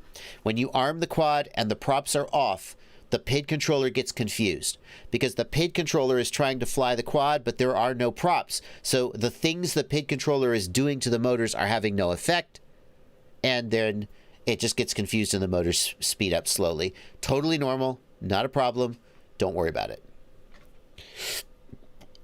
Mavic Havoc, thanks for $5. I want to give your 5-inch Xylo build a shot, but I have a Radio Master. How would I flash the FreeSky receiver? Good news, you don't have to. The RXSR will bind to the Radio Master out of the box. You only have to update the firmware if you want to use the FreeSky X Lite. Actually, you don't technically have to update it for the X9 Lite, but I thought as long as we were going to use the X9 Lite, we would do it. Just use the FreeSky receiver out of the box and bind it in D16 mode. You'll be fine. Can I use Crossfire instead? Yes, you totally can. There is not a instruction for how to wire up the Crossfire receiver, but you totally can. You just have to get the instructions for how to wire it up from somewhere else. Aber the Ham, thanks for a $5 super chat. I death rolled during a maiden yesterday. It flew okay, but I punched out and death rolled. The ESC's chimed in. The flight controller reset. That's a bunk ESC, right? It could be, Aber. If the flight controller reset, that means the flight controller lost power. And the flight controller, these days, it is almost always powered from VBAT. So for the flight controller to lose power, how could that happen? The ESC doesn't have a voltage regulator. It just passes the VBAT through the plug to the flight controller. So if both the flight controller and the ESC reset, I think that the battery, maybe like the XT60, is loose. Because if the ESC had a problem, it might power cycle. But it probably, the physical trace that carries VBAT through to the flight controller would be fine, Now, if the ESC was damaged, like it had a crack in the PCB, then both the ESC and the flight controller could power cycle. But I think you lost VBAT somewhere between the battery and the ESC. That could be a damaged ESC, but not necessarily. Can you bind the Crossfire Nano 2 to 2 different radios? Ethan Mitchell. Ethan Mitchell, TBS has a function called multi-bind, where you basically tell the modules that they are the same. So if you have multiple modules, you can set up multi-bind and the receiver will be bound to both of them. But there is no way to like just say you're going to be bound to this radio and this radio. You have to say these 2 radios are the same, and then anything that's bound to one will be bound to the other. That's the closest they come to what you're asking for. Delta FPV, thanks for $5. Here's for help with the shocker. Thank you. Thank you for $5. And Jaredot, thanks for $21.99 euros. You're amazing. Thank you. Thank you very much. Dre Connell, very good question, Dre. Why are you so sexy, Joshua? I don't know, but if you figure it out, you can tell my wife, because... Never mind. Is Ghost better for freestyle and semi-long range? Asks Gabriel Rice. Gabriel, if you want to go both sort of medium long range, and then when you're flying close, have low latency, Ghost is the answer. Ghost is the answer. Because Ghost can go into long range mode and go 60 kilometers. Or Ghost can go into normal mode and it has this sliding scale of range versus latency. And at one end, you've got long range mode, which is like 15 hertz update rate. Because when you're flying 50 kilometers out high in the sky, you don't need that high update rate. And on the other end, they've got an FLRC mode that's 250 hertz, same as Tracer. And a low raw mode that's 250 hertz, but without telemetry. So if you say, I'm only racing, I only am going to be 500 meters or less, and I want the best latency. That's a tough one. Ghost can do that. Tracer can do that. It's a tough call. But if you are concerned with medium to long range, Ghost takes the lead because it can do both and Tracer can't. I mean, not that Tracer's range is bad. It just isn't. Ghost definitely has more range because it has that sliding scale. Crossfire is still good too, Dauntless FPV. There's no doubt. There certainly are some compelling reasons to go with the 2.4 gigahertz systems. Most of my quads are still on Crossfire. Crossfire at 160 hertz is pretty freaking good. I do think that in a careful A/B test, many people could tell the difference between Crossfire and Tracer, between 150 hertz or 160 hertz and 250 hertz. I do think you could probably tell if you were very careful. Can I reuse a LiPo discharge 6S battery? Guillaume Lefebvre. If the LiPo was resting at below 3.0 volts, I wouldn't reuse it. I would get rid of it. I don't think that's safe. Devar says, I just don't see where Ghost fits in when Crossfire exists. Devar, if you want long range, Crossfire is very compelling. Most people aren't going further. Like, Crossfire at 2 watts will have more range than Ghost, period. 900 megahertz, 2 watts versus 350 milliwatts. Crossfire will win. But if Crossfire can go 150 kilometers, I just made that number up to be ridiculous because I don't know the actual, I think the real range tests, I think people have gotten out to like 70 or 80 kilometers on Crossfire, and maybe it could go further. But if Crossfire can go 150 kilometers and Ghost can go 80 kilometers, I made those numbers up. Please don't criticize those numbers in the chat. Who cares? Because you're flying 5 gigahertz video that can go 5 kilometers. It doesn't matter. The range doesn't matter. Once you have enough range to outrun your video, range doesn't matter anymore for most people. And most people, the range of Crossfire, the range of Ghost, and maybe after the Ludicrous update, the range of Tracer, is going to be more than enough. So at that point, you make a decision based on something else, like the update rate and the latency. So, Rudy Poirier wants the best toothpick with HD recording and DJI Air unit on board. I don't think there's a toothpick with a DJI Air unit. Nothing I would call a toothpick. Rudy, the closest you're going to find to what I think you're asking for is something like the Transtech Beetle. The Transtech Beetle has Air unit on board. It's a 3-inch and it flies pretty good. Archimedes says Crossfire and Tracer will merge into one in the future. That's interesting. That if Crossfire and Tracer become one product, I will personally attribute that to the presence of Ghost. I have the fact that Tracer refuses to include low-raw modes, and I'm like, Trappy's like, nah, nobody's going to use low-raw. Everybody's going to forget it exists. And I'm like, yeah, okay, maybe. But like, it's kind of like when Apple got rid of the headphone jack. Bluetooth headphones are the future. There were a whole lot of people who didn't buy an iPhone because they wanted that freaking headphone jack. So like, way to drive people into the future. But in the meantime, we'll see. Marcos Sai says the Transtech Beetle Mini is 2 inches and has a Vista. Yeah, but he wants onboard recording. He specifically said the Air unit. I Am Rudy would like the DJI Air unit to begin recording on ARM, but there to be a delay on ending the recording when I disarm. Is this configurable? No, it's not possible. So I Am Rudy, what I do is I turn off the auto record. I manually hit record, and then at least when I land, I don't lose the end of the recording. There is no... what I'd like it to do is start recording when you arm, but then not stop until it loses signal. Something like that. Doesn't do it.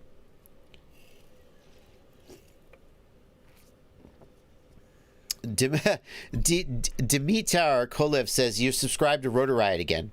I jokingly unsubscribed to Rotor Riot after Vanover's ridiculous power loop. But it wasn't obviously, I'm just going to resubscribe.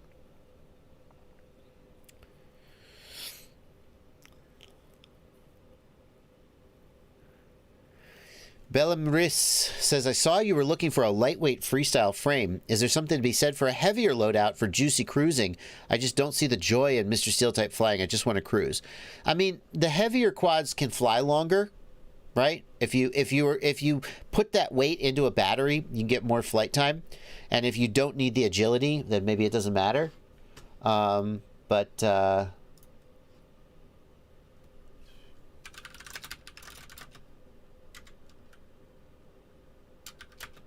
Hang on.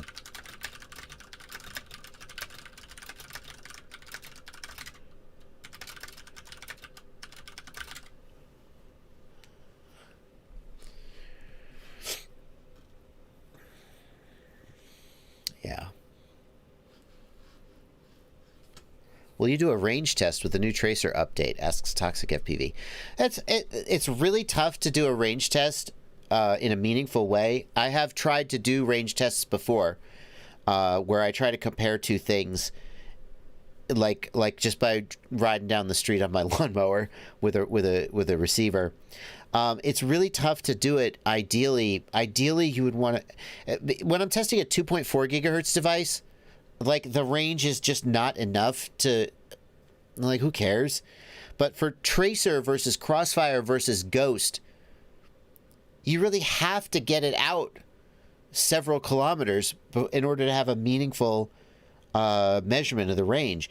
And there's no way to do that legally without a BVLOS waiver beyond visual line of sight. And there's no way to get a BVLOS waiver, not for me.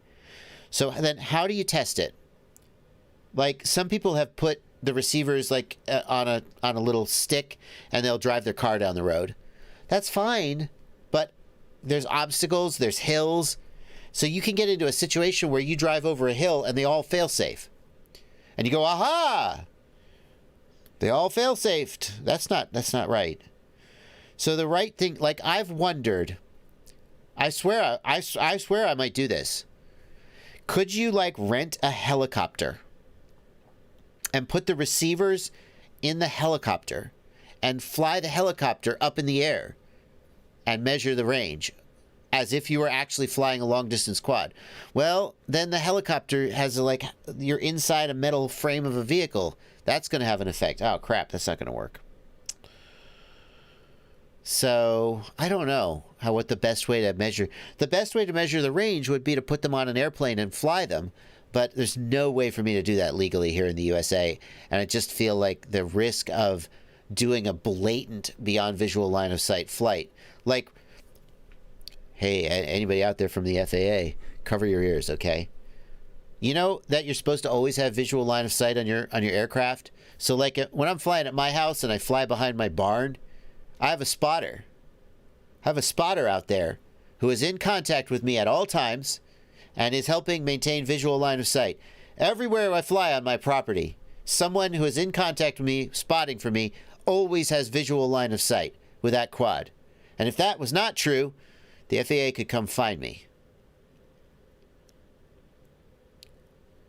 But if you do a range test where you say, well, guys, I'm flying 50 kilometers away to see if I can get Tracer to fail safe. It's pretty hard for it to be believable that you're following the rules. It just feels like, yeah. So, could you ask around locally for a paramotor flight? That's interesting, Mr. Huggy. Could you get a paramotor pilot to take the receiver up and keep track of when it fail-safes? That's very interesting. That's very interesting. That's very interesting. Because a paramotor pilot we could like strap the receivers to the frame of the paramotor and they would be out in open space. That's very interesting. Oh, a balloon. A balloon's tricky because like you like fly 10 kilometers out. Ah, the wind's not blowing that way. Paramotor. That is very interesting. That is very interesting. Yeah, you can't fly from a moving vehicle, so you would have to have a receiver. You'd have to have the receivers on the aircraft.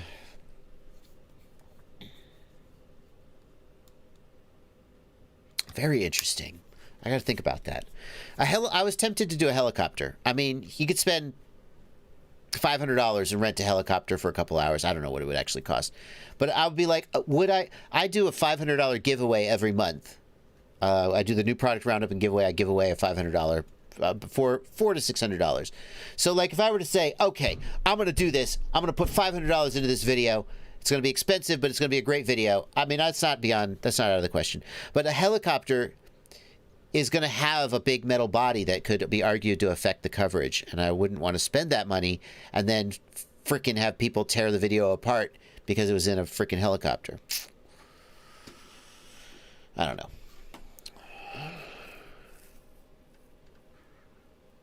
Mr. Steele flies paramotors. It's true, he does.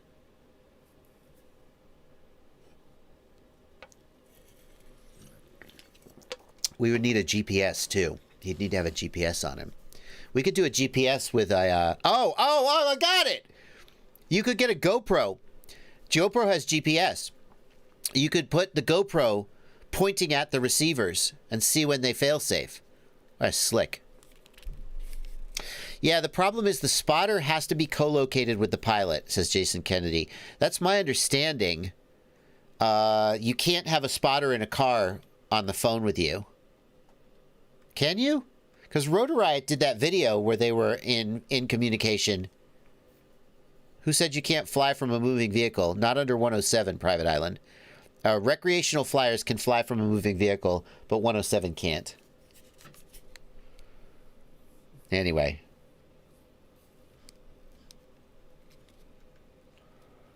I know that people do it. People do it and they get away with it. I just feel like my level of visibility is high enough that I would not want to blatantly break the rule in a way that completely eliminated plausible deniability. If you look at who the FAA goes after, the FAA is most likely to go after people who are blatant in their violation. In other words, they want to do cases that they can win. People who create safety issues, like if you fly BVLOS out in the middle of the desert and you're just flying over some cactuses, probably the FAA won't care, even though you're clearly breaking the rule. They're not going to waste time going after you. It just feels like it would be irresponsible and risky for me to do a range test. This is my take, just by flying. We're coming up on the end of the stream. I think I'm talking to Ciati in another window, and I think Ciati is not going to be streaming today. That's why I know we're running up against 3 o'clock. But I'm just going to go ahead and get these super chats out of the way. Technodrone, thanks for a $5 super chat. Toxic FPV, will you do a new range test with the tracer update? Yep, I'm planning on it. Just got to figure out the right way to do it. Mavic Havoc, thanks for $5. If I use a Xylo flight controller, does that mean all of my other components need to be Xylo too? No, not at all. Does every flight controller have the same input pads? No. It's best to match the ESC on the flight controller. It's most convenient to match that.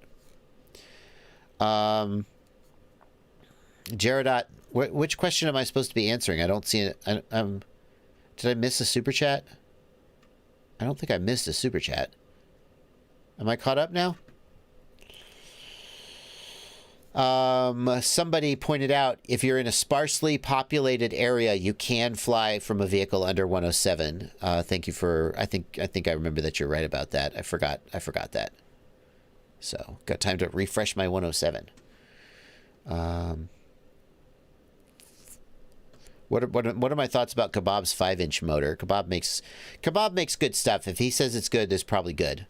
My thought about his motor is that it's going to be great, and then it's going to be out of stock forever. So I hope that he does not. I hope he manages to keep it in stock.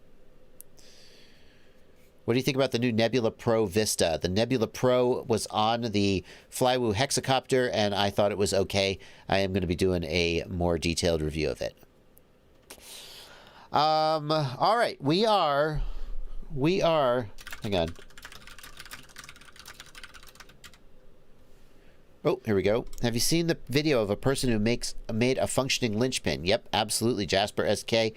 When is the end of the contest?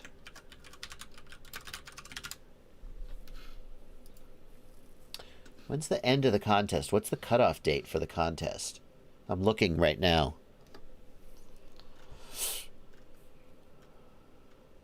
It's got to be soon.